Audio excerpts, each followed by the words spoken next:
Oi, boa tarde, pessoal, tudo bem? Dario Azevedo mais uma vez aqui com vocês. Estamos entrando no quinto episódio da série Nossa Conexão. Mais uma vez, estou com o meu colega aqui, David Andrew, para falar muita coisa relacionada à tecnologia. Mais uma vez, assunto que não gostamos de falar. Então, mas o objetivo é contribuir e que a gente possa gerar insight, pensamento crítico daqui para frente em relação a essas situações de tecnologia. E hoje, muito em si, né, David, da gente trazendo como que a liderança está imersa nesse mundo de tecnologia, né? Tecnologia é só, a gente brincou no encontro passado, a tecnologia é só o meio do negócio, né? Desculpa, é só o começo ou o fim. Mas quem que está no meio desse negócio? E aí, David? Perfeito. Olá, pessoal. Estamos aqui de volta, né? Mais uma vez. Um prazer estar aqui poder falar de tecnologia, né, Dario? Falar dessas mudanças que estão acontecendo no meio do organizacional que estão relacionadas com a tecnologia. Então, vamos hoje abrir aqui um espaço para falar um pouco de liderança. Perfeito. Mas assim, né, David? Antes da gente falar de liderança, de liderança hoje, de liderança tecnológica ou a liderança imersa nesse mundo de tecnologia, é importante a gente contextualizar como as nossas gerações foram moldadas em relação à liderança, né? Como que a gente foi moldado e como foi a nossa construção. Então, até em bate-papos que nós já tivemos, né? Particularmente na tua opinião, como você acha que a gente foi influenciado como que nós fomos moldados antigamente? Eu acho que todo evento que acontece, né, relacionado ao mundo, ele nos força a sair da nossa zona de conforto e a nos adaptar e seguir uma tendência, né, mundial. Então tem alguns acontecimentos que surgiram durante o decorrer da história que nos moldou, né, para a gente chegar a um modelo que nós estamos hoje, né? Mas abrindo aqui, fica a pergunta, como chegamos até aqui? E assim, aí puxando o gancho dessa pergunta, primeiro, vamos fazer uma retrospectiva do negócio, né? Há 40 anos atrás, mais ou menos, quem que regia a nossa rotina, por exemplo, né? A gente brinca das caixas de poder, né? 4 grandes caixas de poder. A primeira caixa do poder era a caixa do tempo. Mas como assim caixa do tempo? É a caixa que fala em que horário que a gente vai se reunir para jantar, em família, que horário que eu posso ir no banheiro, que eu não posso ir no banheiro, enfim. Mas que caixa mística é essa de poder, né? É a televisão. Mas como assim a televisão é uma caixa de poder? Sim, as famílias se reuniam à noite no jantar, ou o jantar antes do Jornal Nacional. Eu só posso, se eu estou assistindo um filme, eu posso ir no banheiro quando? No intervalo do filme. Por quê? Porque o filme da tela quente, sabe Deus quando ele vai estar sendo repetido novamente. E o filme da tela quente era o lançamento, né? Verdade. Então, assim, isso daí regia a nossa rotina. Ainda lembro, faz nos recordar, né, um pouco da memória, trazer à tona a memória, por exemplo, no momento das novelas.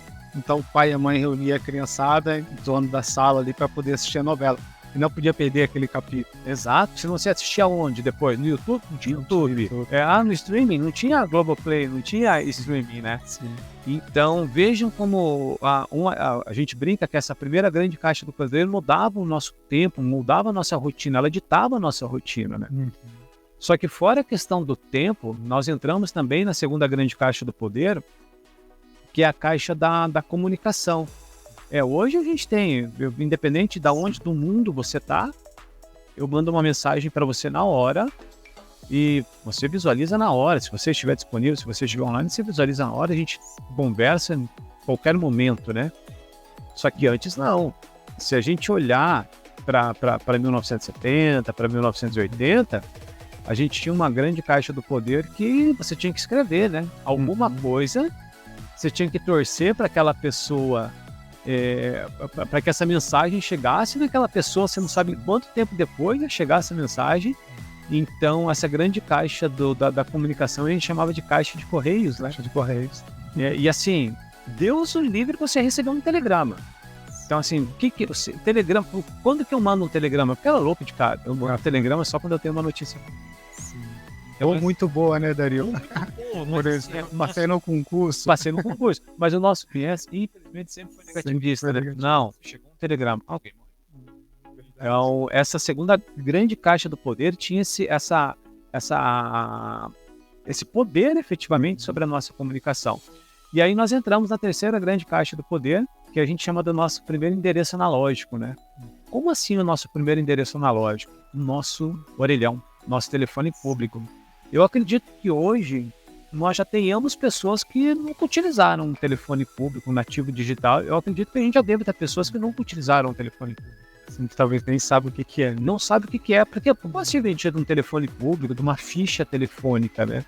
Então, nem todo mundo tinha acesso a telefone. Primeiro, era algo escasso, algo muito caro, e quem não tinha que passar o número do endereço analógico dele, porque os telefones não eram digitais, os telefones eram analógicos, e a pessoa ligava, e se tinha alguém da tua vizinhança, tinha que sair correndo para atender aquele telefone lá, e para dar sorte de você estar na tua casa e alguém te chamar, né? Sim.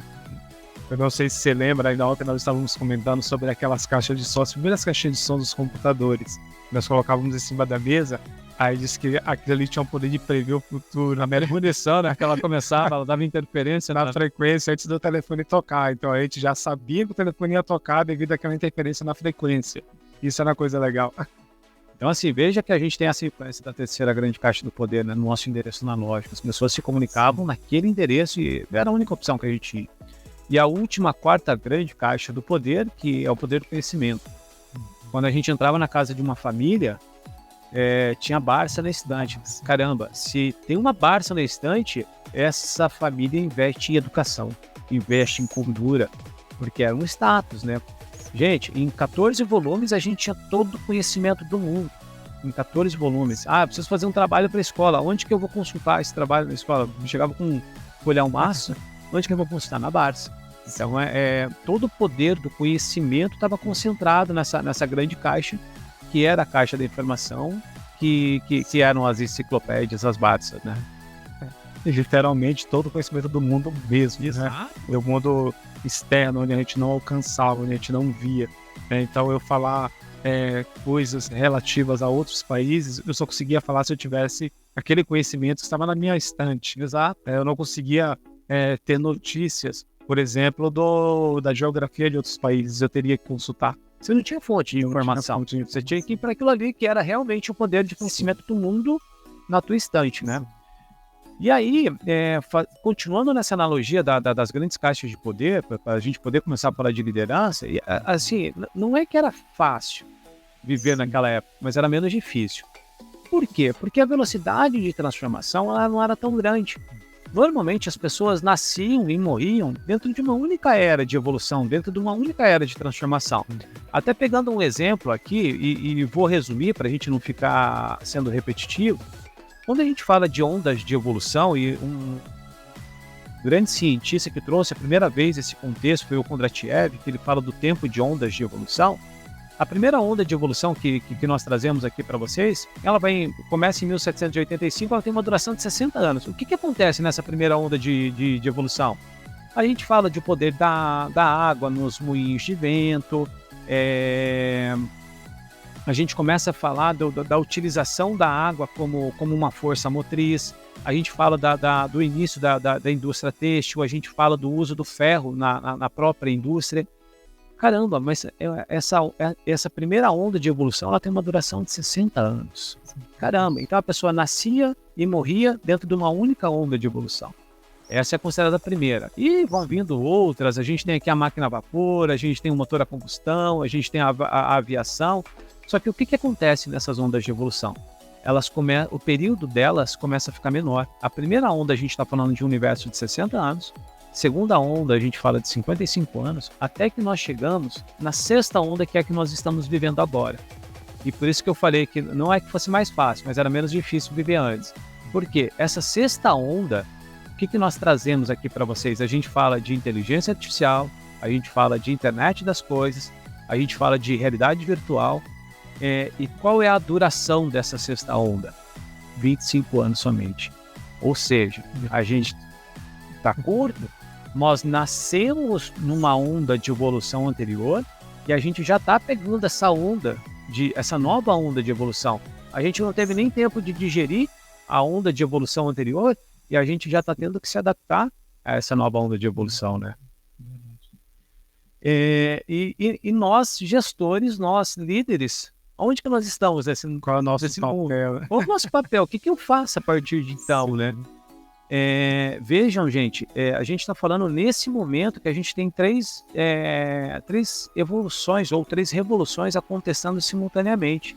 A gente tem a revolução da inteligência, que é o papel da inteligência artificial. Ela está aí. Mas eu não gosto. A gente não está falando de uma questão de você gostar ou não. A gente está falando de uma questão de que a realidade está acontecendo. Nós temos a revolução dos dados, que querendo ou não, essa é uma onda que começa com a internet em 1995, com a Web 1 ainda, né? Mas nós estamos vivendo fortemente essa evolução ainda. E nós temos a terceira onda de evolução simultânea, que é a mobilidade do tempo e espaço. O que é isso daí? Realidade virtual pura. Hoje, independente do lugar do mundo que você está, eu consigo te encontrar virtualmente em qualquer espaço, em qualquer horário. Um ambiente imersivo, ele é onipotente e onipresente. A gente consegue acessar ele de qualquer lugar, em qualquer horário, e ele vai estar lá disponível para a gente, né?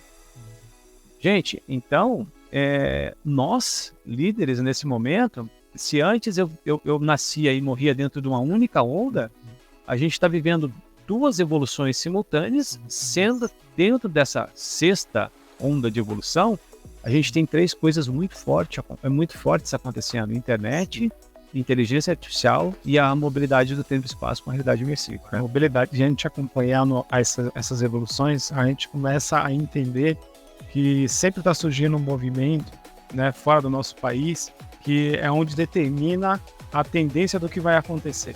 Então a gente vê a primeira revolução industrial, a segunda acontecendo, a terceira, a quarta evolução e um movimento para a quinta revolução, que é como que a liderança vai inserir as pessoas novamente dentro da organização. Uhum. Então na quarta revolução eu tive muita pegada de Big Data, IoT, tentando trazer a robotização, principalmente dentro das indústrias, dentro das empresas, e muitas pessoas perderam seus empregos, né, pelos robôs. Está acontecendo esse movimento, que no Brasil está chegando com uma velocidade mais lenta e tal, mas só que fora do nosso país, na Europa, por exemplo, se fala da quarta revolução desde 2010. Então, assim, já está acontecendo fora do país e está chegando no nosso país.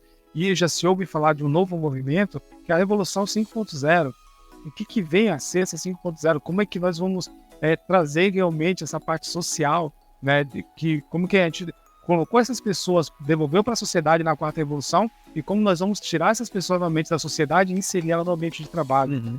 E isso que no Brasil a gente está tentando entender a indústria 4.0, né? Agora a gente está falando já de indústria 5.0, né? A velocidade das coisas. E pegando essa pegada de tecnologia, essa pegada de evolução, até nos encontros anteriores a gente ficava falando de VUCA, né, da volatilidade, da incerteza, complexidade e ambiguidade. O mundo VUCA, esse termo, ele é muito utilizado após a Guerra Fria, né? Só que aí a gente já tem até um termo novo que surge com o advento da pandemia, que é o tal do mundo bunny, né? A gente está falando de um mundo frágil, do mundo ansioso, do mundo não linear e do mundo incompreensível, né? Então, assim, se não bastasse o mundo VUCA, para piorar ainda agora eu tenho um mundo bunny, que além dele ser incompreensível, ele é frágil, ele é volátil, ele é líquido, né? Ele é muito mais superficial hoje em dia, né? Então, e a gente volta na questão das lideranças, como que a gente está vivendo as nossas lideranças dentro desse mundo, né? Então fica uma questão agora, né? Agora eu vou assumir o outro lado da mesa aqui, pessoal, pegar algumas perguntinhas para o Dario. Como você vê liderar uma nova geração, né, nesse novo mundo ágil, né? Como é que é a pegada para poder você fazer ele tanto entregar resultados, né, como também ter uma saúde mental dentro do ambiente de trabalho? Como que é essa nova geração, lidar com essa nova geração? Aí, David, eu acho que a gente chega muito no nosso foco, no nosso assunto, no core do nosso assunto hoje, né? Qual é o papel do gestor hoje em dia? Antes, você não discutia com o chefe. O chefe mandar lá, aquela velha frase, manda quem pode, obedece quem tem juízo. Eu vou fazer porque o chefe mandou. Não é uma questão de propósito, se eu concordo, se eu discordo com aquilo. E isso funcionou muito bem até certo tempo atrás. Não é uma questão de que se estava certo ou errado. Vamos julgar que a questão de certo e errado ela é temporal também. O que podia ser certo no passado, hoje em dia mais não é. Só que hoje não existe mais esse negócio do top-down, do manda quem pode, obedece quem tem juízo. Então a gente como líder, nós fomos criados, as pessoas da nossa geração foram criadas de que, nossa, eu preciso ter todas as respostas. Porque quando a gente não sabe, para quem que a gente pergunta? Vou lá perguntar para o chefe, porque ele sabe as respostas. Mas existe condição humana do chefe saber todas as respostas hoje? Não existe. Então, trazendo daí para o gancho da tua resposta, como que a gente faz hoje? Estar ao lado. Ser humilde não é ser submisso. Então, se o nosso funcionário, se o nosso colaborador questionar, eu não tenho que saber de tudo, mas eu tenho que estar disponível a buscar informação. Eu tenho que criar propósito naquele pedido, naquela necessidade. Resultado é importante? É extremamente importante. Empresa nenhuma se mantém sem saúde financeira. Fato. Mas para chegar na saúde financeira, até no episódio que nós fizemos com a Jaque, nós trazemos um exemplo que sempre eu reforço muito esse exemplo que a Jaque traz, de uma questão de um hospital que a pessoa era funcionária do setor, ela fazia lançamento de contas a pagar, contas a receber, mas quando perguntaram para ela qual era a atividade dela no hospital, ela falava: minha atividade é salvar vidas. Porque ela entendeu o contexto do negócio, ela entendeu o propósito do negócio. Então, acho que o papel da liderança, muito nesse momento, é mostrar para o funcionário, mostrar para o colaborador, não somente o que precisa ser feito, mas principalmente o porquê que precisa ser feito. Então, acho que nós, como gestores, nesse momento, a gente tem que estar muito atento a isso daí. Perfeito. No modelo de gestão, trazendo para o ambiente ainda corporativo. Dentro desse contexto dessa pergunta, eu já trabalho com você há algum tempo, sei como que é a tua forma de trabalhar, mas como você enxerga a liderança hoje? A liderança ela tem que ser horizontal ou vertical? David, a gente está num momento de transição. Então, se você perguntar friamente para mim, eu sou de metodologia ágil. Então, assim, eu não tenho um chefe, eu tenho um facilitador. O que o chefe faz? Ele elimina a restrição. Você sabe muito melhor do que eu em relação a isso daí. Só que a gente não ultrapassou esse momento de transição ainda. Então, as corporações hoje, vamos pegar a metodologia ágil. Muitas querem trabalhar na agilidade, mas elas não conseguem trabalhar na agilidade. Por quê? Dentro de uma sprint, nem o CEO, nem o presidente podem tirar um item do backlog da sprint. Mas a empresa ela quer trabalhar com Scrum, quer trabalhar na agilidade. A primeira vez que você fala para um CEO que o peso da voz dele é o mesmo peso da voz de um assistente de um dev, a agilidade já não é tão ágil mais. Por quê? Porque o CEO quer meter o dedo na sprint.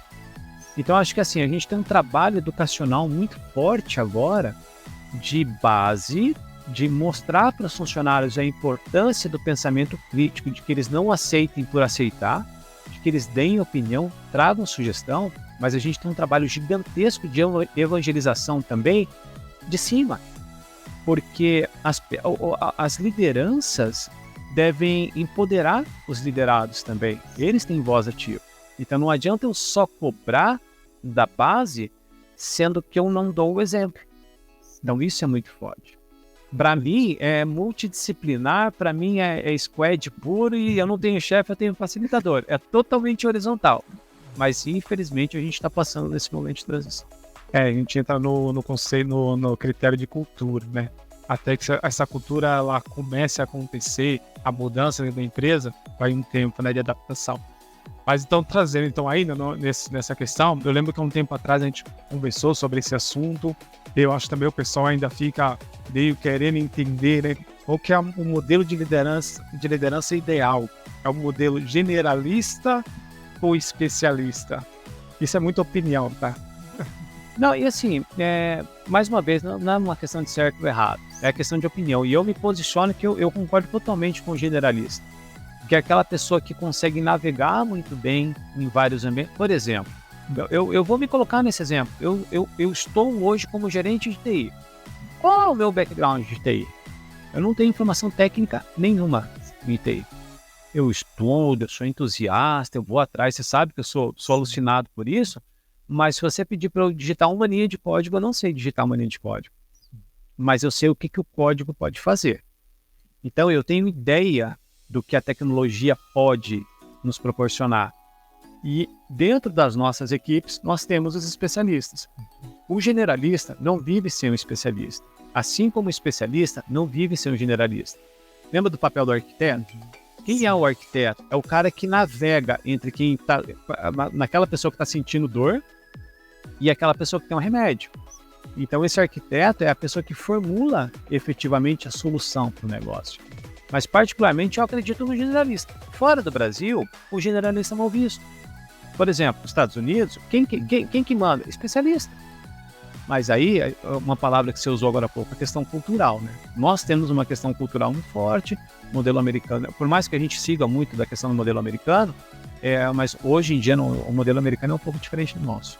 É legal, porque dentro da comunidade tech, né, a gente sempre fala assim, a liderança tech tem que ser o desenvolvedor, tem que ser um cara que saiba codar, que saiba fazer aquilo, tem que saber fazer uma depuração e tal, mas nem sempre, né, a gente encontra liderança tech sendo programador e desenvolvedores, porque às vezes a gente tira um excelente programador e torna ele uma liderança e ele é um péssimo líder, porque o ambiente de trabalho dele é ele a máquina, é ele os códigos o dia inteiro, ele não sabe como interagir com as pessoas, ter essa troca.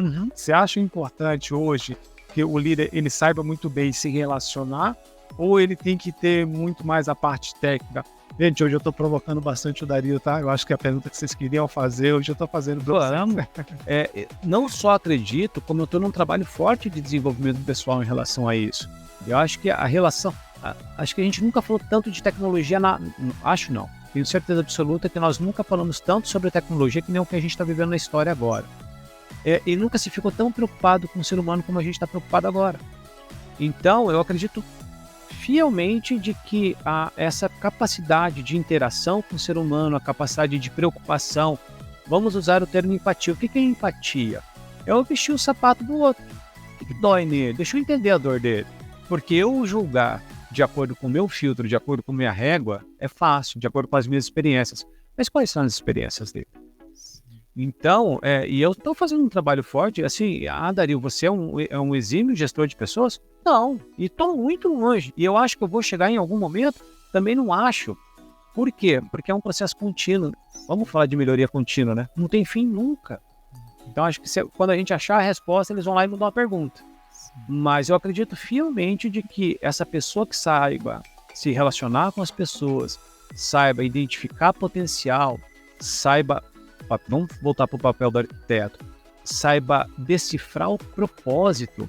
Eu posso vender uma coisa um objeto para você e posso vender um objeto para o mesmo objeto para qualquer outra pessoa, só que com um propósito diferente. Só que eu tenho que conseguir identificar quais são as necessidades em cada uma deles. Enfim, legal. E o legal de tudo isso, gente, é dentro da RH nossa que a gente vê uma liderança muito conectada, muito tech, né? Então, assim, até quem não tinha muita, vamos dizer, contato com a tecnologia, hoje passou, né, a procurar o conhecimento sobre tecnologia. Então a gente volta e meia tá falando de alguém chamando a gente para fazer uma automação, ela sabe o que ela sabe como perguntar, ela sabe como te transmitir o que ela precisa, né? E você olha e fala assim, gente, mas são pessoas que não são formadas em tech, mas em algum momento elas ouviram falar ou estudaram e pesquisaram, e hoje elas sabem pedir. Então está ficando muito mais fácil o nosso trabalho de crescimento como uma empresa tecnológica, né, um RH tech, vamos dizer assim, digital, do que há uns 2 anos atrás. Então isso para a gente está facilitando muito esse trabalho. Né? Quando eu vejo assim que nós começamos a falar de nossa digital, nossa, me brilha o olho nisso daí, e eu puxo para o que você está falando, que quando nós falávamos de... Por mais que seja já jargão de mercado, seja algo batido no mercado, a gente falava de uma integração. há 3 anos atrás, o que é integração? Deve ser integração de funcionário, não faço a mínima ideia do que é. Hoje, integração já está na boca do nosso time. Eles sabem o que é uma integração. Eles já fazem papel de arquiteto, eles já sabem criticar o processo, eles já sabem o que pedir. Como faz? Não sei, mas eu não preciso saber como faz, porque nós temos time para fazer. Eu tenho um especialista para fazer. O mais importante, não estou desmerecendo o papel do dev, mas o mais importante é eu saber pedir.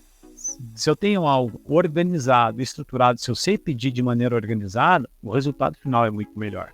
Mas quando você fala assim, eu acho que você acaba valorizando mais o dev, porque eu acredito que na nossa rotina de desenvolvimento ali, a gente passa a maior parte do tempo tentando entender o que a pessoa está querendo do que realmente a gente desenvolver a solução. Perfeito. Então isso a gente acaba tendo um desperdício de tempo. E quando a pessoa vem já sabendo o que ela quer, a gente facilita muito o nosso trabalho. Tenho certeza absoluta. Por isso que...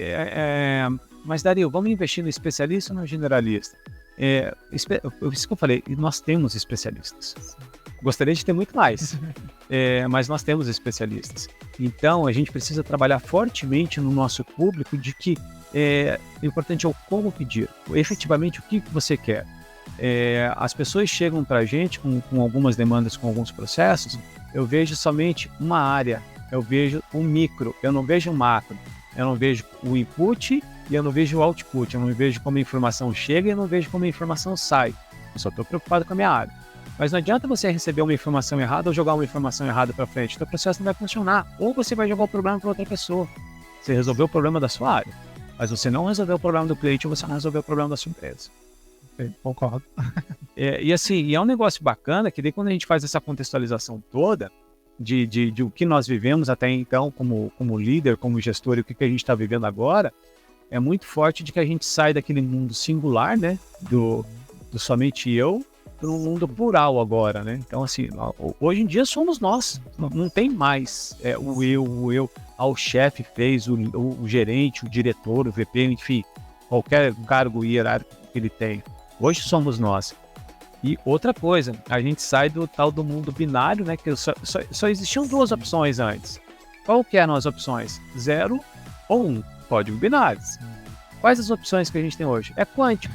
Eu posso ser 0, eu posso ser 1, posso ser qualquer coisa entre 0 e 1, ou posso ser 0 e 1 ao mesmo tempo.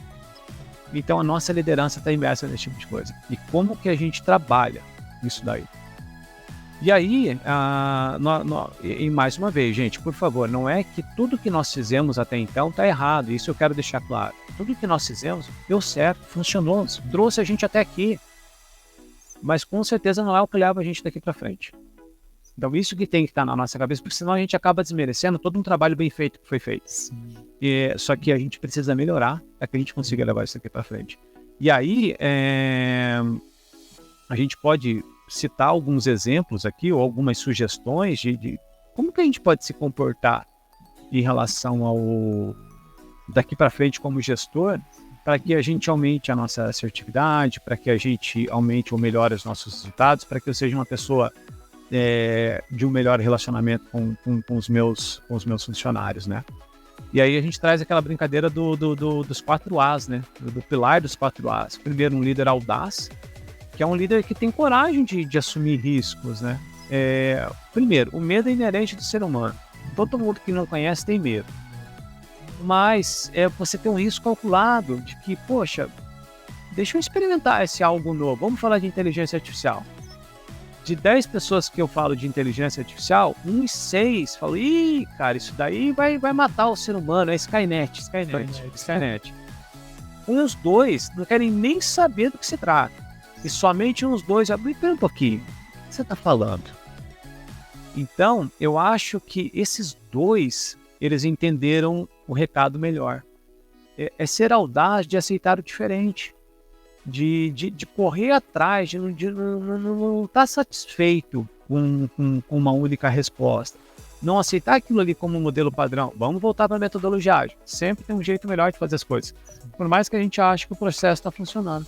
Então, essa característica de um líder audaz, eu acho que dá uma abertura muito grande para ele de experimentação do novo. Então, eu acho que é muito importante a gente trazer isso para o audaz, ele se permitir errar. Exato, a gente não pode fazer, a gente tem que combater o erro operacional, o erro recorrente. A gente não está falando de desperdício de dinheiro, mas eu tenho que incentivar o erro incremental. A gente fica falando de inovação, né? Não, eu quero ser inovador, eu quero ser disruptivo, eu quero trazer uma inovação disruptiva ou uma inovação radical. Gente, inovação radical ou inovação disruptiva acontece uma a cada 5 anos. Não vamos ficar batendo nessa onda. Vamos em inovação incremental. E inovação incremental você faz todo dia. Você olha para o teu processo lá, você monta o teu workflow, você olha para o teu processo, todo dia você pode identificar um ponto de melhoria. Então, assim, por mais que poxa, vamos perseguir, porque é o que vai para a mídia, né? Inovação disruptiva ou digital ou radical é o que vai para a mídia. Mas o que gera resultado? Inovação incremental.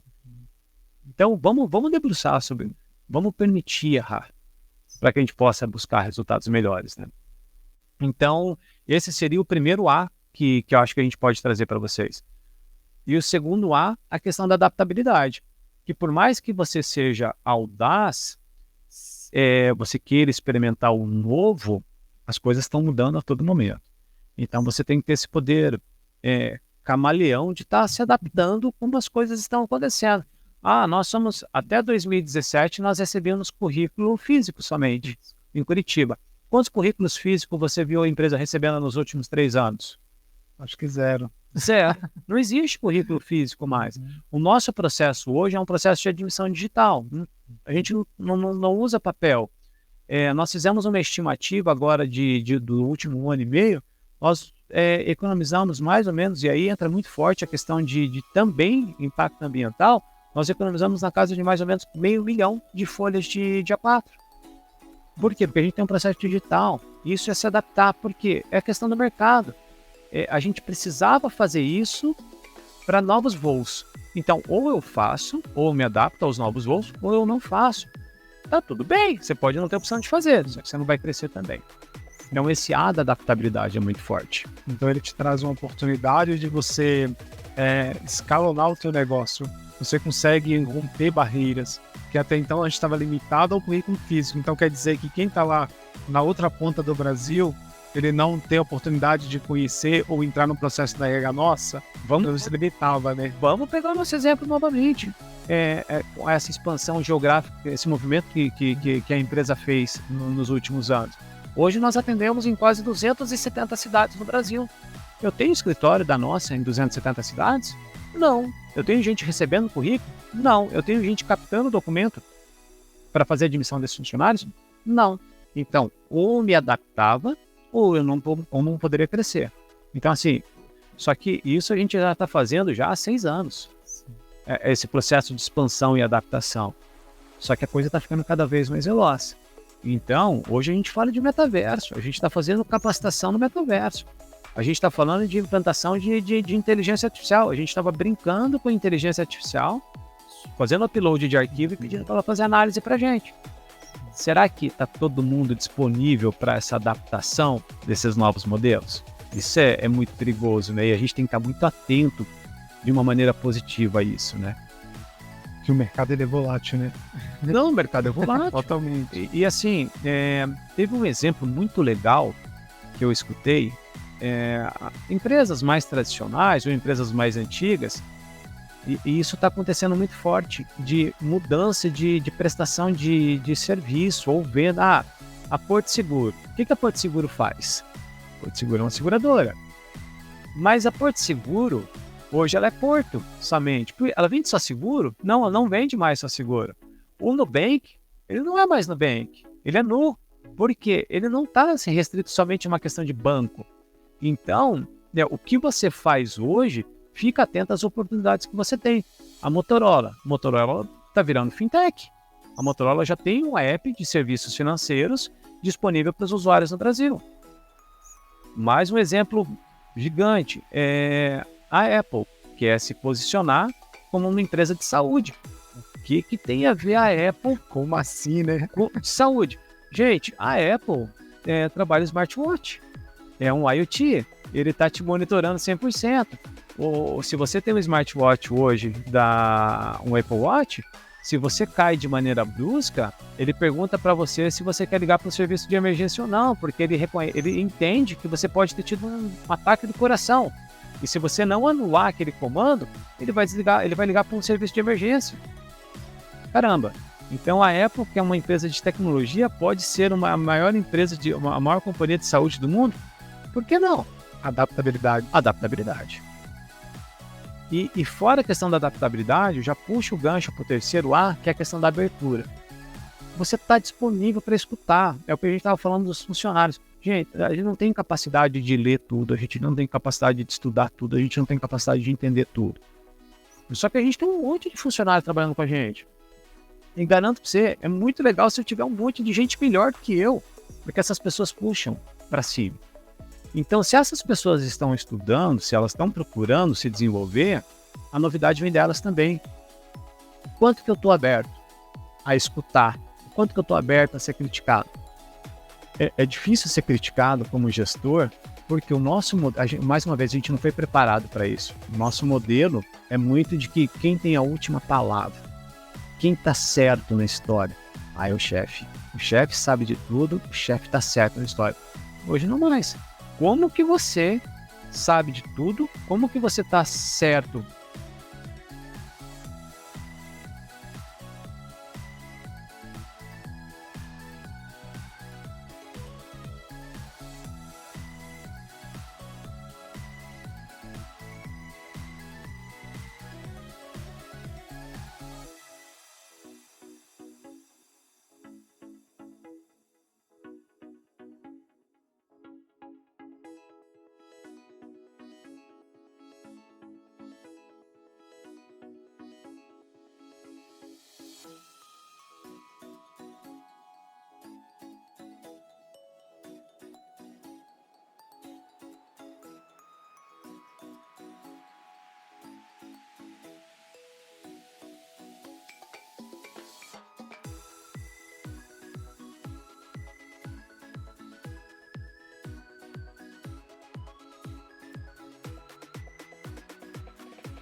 Em 100% de todas as coisas,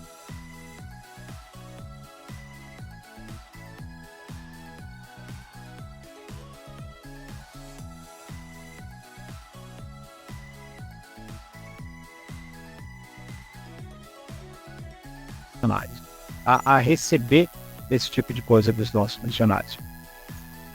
E aí, só que vejam que a gente está falando de audácia, a gente está falando de adaptabilidade, a gente está falando de abertura. A gente tem um mundo aí para a gente se perder por muita coisa. Aí você precisa tomar um cuidado da questão do foco, da questão da assertividade, da nossa atuar. Porque dentro de tudo isso que a gente está vendo, que os nossos funcionários estão escutando, que a gente está estudando, eu preciso olhar para o que faz efetivamente sentido. O pessoal fala muito do Mark Zuckerberg, criticam muito ele, mas o cara é um gênio. Mais uma vez, Dario, tá? O cara é um gênio. Por quê? Porque ele vai atrás, ele participa dos negócios. Quando falaram do WhatsApp, quem testar o WhatsApp? Mark Zuckerberg. Quando falaram do Snapchat, quem foi testar o Snapchat? O Zuckerberg. No WhatsApp ele não tinha o que fazer. O que ele fez? Olha, comprou o WhatsApp. O Snapchat falou, tá, eu consigo fazer alguma coisa no próprio Instagram. Fui lá, tentou comprar o Snapchat não quis. Beleza, desenvolveu dentro do Instagram. Hoje a gente tem os stories dentro do Instagram. E quem lembra do Snapchat? Ninguém lembra. Acho que não existe mais esse app. E teve um outro app também chamado Clubhouse, que era muito voltado a questão de entrevista, podcast também. Logo no começo do Clubhouse, era comum você encontrar o Mark em salas de entrevista do Clubhouse. Ele queria entender aquilo lá. Aí na cabeça dele falou, isso aqui não vai dar em nada. Ele nem se mexeu em relação ao Clubhouse. E realmente não deu em nada. Então, eu acho que o papel do gestor nessa questão da assertividade é olhar, ir para a trincheira mesmo, entender o que está acontecendo para que ele possa fazer o melhor. fazer escolha somente da cadeira do escritório, eu acho muito perigoso. Você não está tendo a sensibilidade do campo, você não está entendendo o que está acontecendo. Você está visitando o seu cliente? Você sabe qual que é a dor do seu cliente? Você sabe qual que é a dor do seu funcionário? Se você não sabe, como é que você quer ser assertivo? Então, a assertividade não é o que eu acho que o meu cliente quer. É eu entender o que ele precisa. Porque, David, no marketing a gente puxa tal da dor articulada e dor não articulada. Talvez nem o meu cliente saiba o que ele precisa, mas dói. Então a gente tem que ter uma sensibilidade muito grande. Por exemplo, lançamento do iPhone. Quem que precisava de smartphone no mundo? Ninguém. E foi um sucesso. Por quê? Porque aquilo ali era uma dor não articulada. A galera queria alguma coisa, mas ninguém falava de smartphone. Dor articulada é quando você sabe, eu tô com sede, eu quero um copo d'água aqui, eu tenho um copo d'água, eu tô com uma dor articulada. Dor não articulada é velado o negócio, é muito por questão de sensibilidade. A própria engenharia de serviços que a gente prega tanto, ela nos apoia muito em relação a isso daí, de que o meu cliente ele fala o que ele quer, mas vamos perceber o todo. Será que é exatamente isso que ele quer? E você passa, eu tenho certeza, a gente já conversou várias vezes disso com o pessoal da inovação, quando o nosso cliente interno chega e pede um desenvolvimento, você faz exatamente o que o cliente interno pediu? Não. Por quê? Porque a gente vai trazer agora nesse contexto, né? O que realmente ele quer é o que ele precisa, né? Então eu posso ir pelo caminho que ele quer. Nós temos um exemplo recentemente, né? A gente foi pedindo desenvolvimento, quando a gente foi entregar, desenvolvemos do jeito que a pessoa queria. Só quando nós perguntamos, mas isso aqui faz sentido, essas informações, a pessoa falou assim, é verdade, não faz. Então, inicialmente ela não sabia, ela sabia que precisava de alguma coisa, mas o que ia resolver o problema dela, ela não tinha noção, né? E a gente começou a desenvolver assim. Então, a gente sempre tem essa primícia quando chega na parte de desenvolvimento, um problema nós estamos querendo resolver com essa solução. Exato. Né? Porque será que o nosso cliente interno, nesse caso de uma solicitação de desenvolvimento, ela sabe realmente o que ela precisa, o que ela quer, né? O que vai resolver a dor dela? É uma dor de verdade ou não é? Ou é simplesmente um sentimento de dor, né? E aí eu volto na questão da engenharia de serviços. Eu tá lá no campo, entender o contexto, claro, a gente vai fazer entrevista com o cliente, a gente vai fazer entrevista com o nosso funcionário, para entender a percepção dele, mas vamos olhar o todo, porque senão é enviesado o negócio. Eu só tô com um lado da história e não tô entendendo o todo. Aí você tem que tomar cuidado, senão você pode tomar uma decisão ruim. Então acho que a questão da assertividade vem muito nessa, da gente líder, da gente gestor, filtrar muito bem. Você não vai conseguir abrir 10 processos paralelos ao mesmo tempo. Você pode até ter 10 processos, mas dentro do teu backlog, você vai ter que eleger 2, 3 lá, poxa, isso aqui é o que eu tenho no braço para tocar no momento. Então, vamos tocar isso daqui, vamos mover essa sprint, depois a gente faz uma segunda, uma terceira, uma quarta sprint, senão você não vai conseguir tocar todo o teu backlog ao mesmo tempo. Então, o processo de assertividade é muito importante. E aí a gente fecha esses 4 pilares, esses 4 As de sugestão para os nossos líderes, para os nossos funcionários, ou para as nossas pessoas como um todo, de que frente a esse novo mundo que a gente está vivendo, comportamentos que vai resolver? Talvez, mas com certeza vai ajudar muito, ele vai sofrer muito menos, vai se frustrar muito menos do que essas visões mais enraizadas que nós temos, mais rígidas de que certo e de errado, de que faz isso, faz aquilo, só eu sei e ninguém mais sabe. Com certeza você vai acabar se frustrando neles. E principalmente daí na minha fala, fechando a minha fala de trazer para o nosso time, é a questão do exemplo. Não adianta a gente falar tudo isso. Nossa, o David ele fala que ele faz gestão ágil. Na primeira oportunidade, o David sai dando carteirada em todo mundo porque eu sou coordenador. Amigo, espera um pouquinho. Você fala um negócio e você faz outro, é aquela máxima, né, de que o exemplo arrasta. Então, assim, sejamos o exemplo do negócio. Você quer mudar, seja você o agente transformador da mudança. É muito fácil responsabilizar o outro pela mudança, né? Mas ser agente transformador é difícil pra caramba, porque ser agente transformador dói, te tira do conforto. Então, é um negócio extremamente complexo. Verdade.